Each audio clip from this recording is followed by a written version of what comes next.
دوستان عزیز، پیرو حرفای گذشته صحبتهایی که در مورد فرازمینی ها صحبت کرده بودیم ادامه میدیم، به این صورتی که البته دکتر آلبرت و دکتر الکس کارشناسای برنامه فرازمینی، این دو عزیز که الان در حال حاضر در مرخصی هستن و وقتی برگردن حتما به ما ملحق میشن، ولی کلی اطلاعات در اختیار بنده گذاشتن که من هم متقابلا در اختیار شما بذارم. در قسمت اول توضیح دادیم که فرازمینی ها به چه صورت بودن و صدای اونها رو که از طریق سیگنال های فضایی ما دریافت کردیم برای شما پخش کردیم. در این قسمت میخوایم یه چیزای دیگه رو برای شما عنوان کنیم. یکی از فرازمینی ها وقتی که نزدیک کره زمین میشه، اون در چشمانش برق میزنه کره زمین. لطفاً عکس کره زمین و اون سفینه نشون بدید. مرسی. میبینید که این سفینه نزدیک کره زمینه.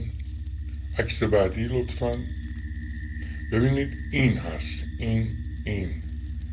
این فرازمینی نقشه شوم میکشه برای زمین و عکس بعدی میره دوستانشو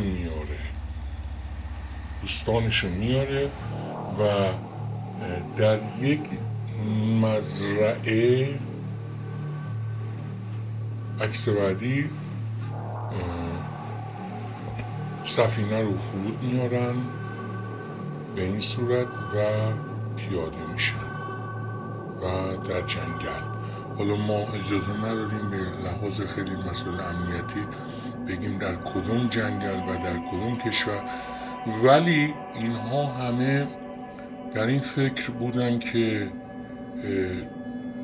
بیاین و در زمین مطالعه کنن و ببینن آیا میتونن بیان اینجا زندگی کنن یا همه آدم ها رو تحت فرمان خودشون قرار بدن یا نه.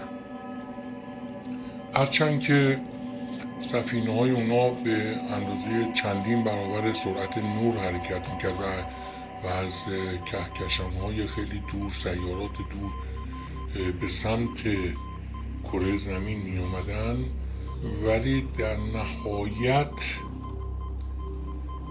ما انسان ها پیروز بودیم. اینا رو ما در برنامه‌های آینده حتما توضیحات بیشتری میدیم. امیدوارم که از این برنامه خوشتون بیاد.